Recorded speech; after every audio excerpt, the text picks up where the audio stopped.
வணக்கம் அக்கா. இந்த மாதிரியான இமேஜஸை எப்படி ஜென்ரேட் பண்றதுன்னு தான் பார்க்க போறோம். இந்த போட்டோவை ஜென்ரேட் பண்றதுக்கு நமக்கு ஜெமினிங்கிற ஆப் தான் முக்கியமா வேணும். இது both play store and app ஸ்டோர்ல அவைலபிளா இருக்கு. உங்ககிட்ட எந்த ஸ்டோர் இருக்கோ அதுல போய் சர்ச்ல ஜெமினின்னு டைப் பண்ணீங்கன்னா அந்த ஆப் வந்துடும். இதுதான் அந்த ஆப். பாத்தீங்கன்னா தெரியும், பக்கத்துல இன்ஸ்டால்னு காமிக்கும். அதை கிளிக் பண்ணி இன்ஸ்டால் பண்ணிக்கோங்க. நான் ஏற்கனவே இன்ஸ்டால் பண்ணியிருக்கிறதுனால ஓப்பன்னு காட்டுது. ஸோ நீங்கள் இன்ஸ்டால் பண்ண அப்புறம் அந்த ஆப்பை ஓப்பன் பண்ணிக்கோங்க. கீழே பார்த்தீங்கன்னா அந்த ப்ளஸ் சிம்பிள் பக்கத்தில் பனானா சிம்பிள் இருக்கும். அதை கிளிக் பண்ணிக்கோங்க.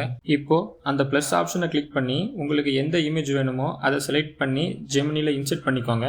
இதுதான் ரொம்ப இம்பார்ட்டன்ட். இந்த வீடியோவோட டிஸ்கிரிப்ஷனில் ஒரு ப்ராம்ப்ட் கொடுத்துருக்கேன். அதை அப்படியே காப்பி பண்ணி கீழே சேட் பாக்ஸில் பேஸ்ட் பண்ணிடுங்க. பேஸ்ட் பண்ண அப்புறம் சென்ட் பட்டனை கிளிக் பண்ணிவிட்டு மேக்ஸிமம் 10 to 15 செகண்ட்ஸ் வெயிட் பண்ணுற மாதிரி இருக்கும். அந்த கேப்பில் ஏதாவது ஒர்க் இருக்குன்னா முடிச்சுட்டு வந்துருங்க. அவ்வளவுதான். உங்க இமேஜை எப்படி ஜென்ரேட் பண்ணி கொடுத்துருக்குன்னு பாத்தீங்களா?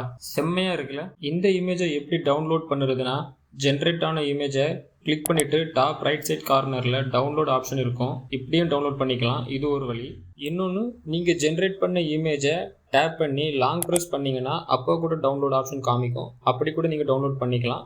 இது இன்னொரு வழி. ஸோ இந்த ரெண்டு மெத்தட்லையும் நீங்கள் டவுன்லோட் பண்ணிக்கலாம். என்னோட இமேஜை பார்த்தீங்கன்னா கொஞ்சம் பிளர்ராக இருக்கும். இதுக்கு என்ன ரீசன் அப்படின்னா, என்னோட ஒரிஜினல் இமேஜுமே கொஞ்சம் பிளர்ராக தான் இருக்கும். ஸோ நீங்கள் எவ்வளவு ஹை குவாலிட்டியான இமேஜை அப்லோட் பண்ணுறீங்களோ அதுக்கு ஏற்ற மாதிரி தான் ஜெமினியும் உங்கள் இமேஜை ஜென்ரேட் பண்ணி கொடுக்கும். போயிட்டு வரேன்.